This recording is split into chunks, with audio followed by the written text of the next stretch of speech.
Bonjour à tous, la nouvelle a été rendue officielle très tôt ce matin. Lady Diana a trouvé la mort cette nuit à Paris dans un accident de la route. C'est apparemment en tentant d'échapper aux photographes de presse qui suivaient à moto le véhicule que le chauffeur a perdu le contrôle et percuté un pilier dans le tunnel du pont de l'Alma. L'ami de Lady Di, le milliardaire égyptien Dodi Al-Fayed, a été tué sur le coup. La princesse de Galles a été emmenée à l'hôpital de la Pitié-Salpêtrière où elle est décédée vers 4 heures du matin.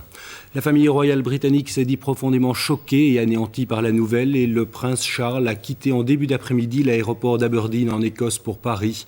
Il doit rapatrier dans la soirée le corps de la princesse Diana en Grande-Bretagne. Plusieurs milliers de personnes se sont également rendues durant toute cette journée au palais de Kensington à Londres. Il s'agit de la résidence privée de la princesse Diana. Nathalie Massard, bonsoir. Vous vous trouvez pour l'instant aux alentours du palais de Kensington. Est-ce qu'il y a toujours autant de monde et autant de personnes qui sont là pour rendre un hommage à la princesse disparue?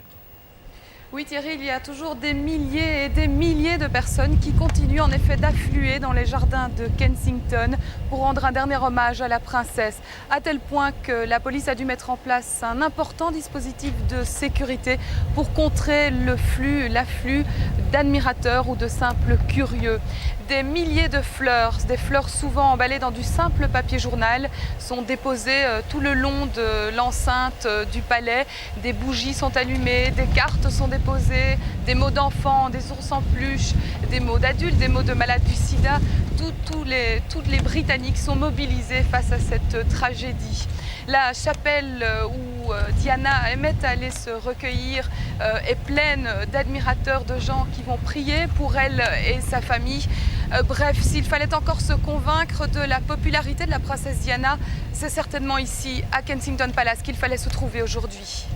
Merci Nathalie. Nous allons précisément découvrir un reportage d'Étienne Duval sur tous ces anonymes qui ont tenu à se déplacer tant à Kensington qu'à Buckingham pour y déposer notamment des gerbes de fleurs. Et vous allez le voir, certaines de ces personnes s'en sont prises à la presse qu'elles jugent responsables de la mort de Diana. Aucun Britannique sans doute n'a cru la nouvelle du premier coup quand elle a été annoncée ce matin. Puis lorsqu'elle s'est répandue à l'aube, ils sont venus de plus en plus nombreux à Kensington Palace, la résidence de Diana. En milieu de matinée, il y avait déjà beaucoup de bouquets devant les grilles. Tous exprimaient la même émotion.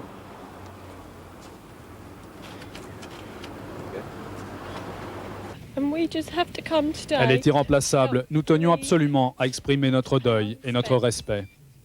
J'aurais aimé qu'elle reste avec nous assez longtemps pour devenir une belle vieille dame. Elle a eu une belle mort, c'est déjà ça. J'en veux aux paparazzi qui la suivaient. J'espère au moins qu'elle avait trouvé le bonheur avec Dodi. Jusque-là, c'est vrai qu'elle n'a pas été heureuse. Déjà, plusieurs personnes ont pris à partie les journalistes. Mathieu Pollack fait partie des photographes qui suivent régulièrement la famille royale. C'est vrai que je me sens pas très confortable aujourd'hui. Vous avez déjà été pris à partie aujourd'hui par les Britanniques ou pas? Non, un photographe anglais était une discussion un petit peu épicée avec quelqu'un à Buckingham Palace, mais c'est sûr que ça va venir. Pour le moment, les Britanniques n'ont pas fini d'encaisser le coup. Partout, les drapeaux sont en berne, notamment au-dessus du magasin Harrods, le fleuron du groupe que dirige Mohamed Al-Fayed, le père de l'amant de Diana. Il est encore trop tôt pour tirer toutes les conséquences de la tragédie. Dans les ministères comme au palais de Buckingham, le choc est pour l'instant bien trop rude pour penser à l'avenir. Oui, des réactions également en Belgique, notamment de la part de nos souverains qui ont adressé des télégrammes de condoléances à la reine d'Angleterre et au prince de Galles. Le Premier ministre Jean-Luc Dehaene a lui aussi envoyé un message de condoléances au Premier ministre britannique Tony Blair. Il s'est dit fort choqué par ce qui est arrivé. Il a mis l'accent sur le rôle joué par la princesse dans le cadre international humanitaire. Beaucoup d'émotions également à l'ambassade de Grande-Bretagne en Belgique où un livret de condoléances sera ouvert au public dès demain. En attendant, de nombreuses personnes se sont rendues à l'ambassade pour y déposer des fleurs. Le reportage de Nathalie Devic. Depuis l'annonce de la triste nouvelle ce matin, l'entrée de l'ambassade de Grande-Bretagne à Bruxelles s'est couverte de fleurs. Autant de signes des nombreux admirateurs de la princesse venus témoigner leur amitié et leur chagrin. Belges et Britanniques unis dans un même hommage. Oui, je suis anglaise. Je viens d'arriver en Bruxelles et c'est la première nouvelle que j'ai entendue, alors je suis un peu choquée. J'étais une personne tellement sympathique, belle. Elle a fait beaucoup pour les gens qui ont des maladies, le sida et tout ça, les enfants. Elle restera parmi nous pour toujours, je crois. Elle ne partira jamais. Elle restera dans nos cœurs, je crois. Ah oui, c'est une grande dame. Pour beaucoup, elle était le symbole qu'on devait toujours se battre pour quelque chose. Et elle se battait, non conformiste. Et c'est ça, on a mal. Une fin tragique. C'est malheureusement un conte de fées qui ne se termine pas comme il devrait se terminer. Elle essaie d'être heureuse là où elle est, parce qu'elle est partie avec lui. Et là, on lui foutra la paix, j'espère. L'ambassadeur de Grande-Bretagne a été averti au réveil par des gendarmes bruxellois. Il est toujours abasourdi. Absolument atroce, tragique, incroyable et un événement vraiment terrible. C'est une grande perte, oui. J'ai reçu beaucoup de coups de fil de Belges pour donner leurs condoléances aussi. De Belges et de Britanniques, je suppose. Pas de Britanniques, pas encore. Je crois que demain, il y aura beaucoup de Britanniques qui vont venir à l'ambassade afin de signer le livre de condoléances. Demain matin, l'ambassade ouvrira ses portes au public dès 9h rue d'Arlon pour permettre à chacun de venir rendre un dernier hommage à la princesse. Le registre de condoléances accueillera les nombreux messages de sympathie durant toute la journée, jusqu'à 21h et jusqu'à mercredi soir.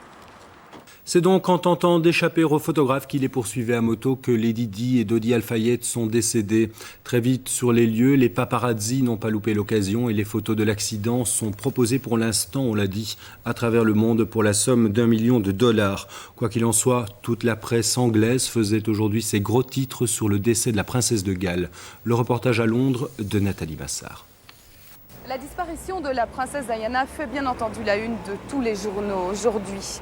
Dans leurs éditions de ce matin, les tabloïds n'avaient pas encore confirmation de la nouvelle, mais les éditions spéciales sont ensuite venues vite remplacer dans les devantures des kiosques comme celui devant lequel je me trouve, les éditions du matin.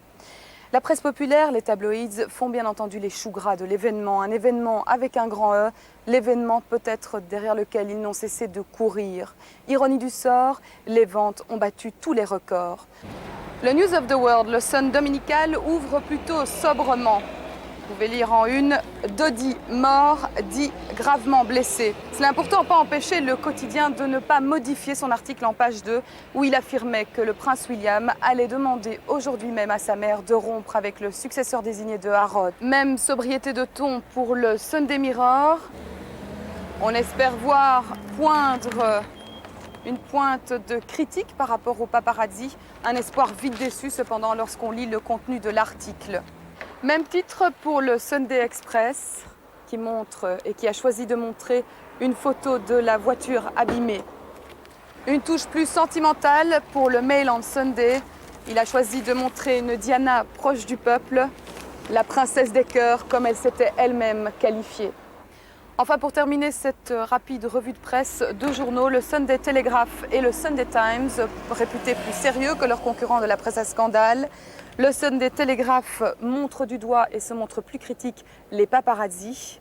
Le Sunday Times, lui, écrit « Dernier acte d'une tragédie grecque », le dernier acte d'une femme que certains comparent déjà à Jackie Kennedy ou Marilyn Monroe.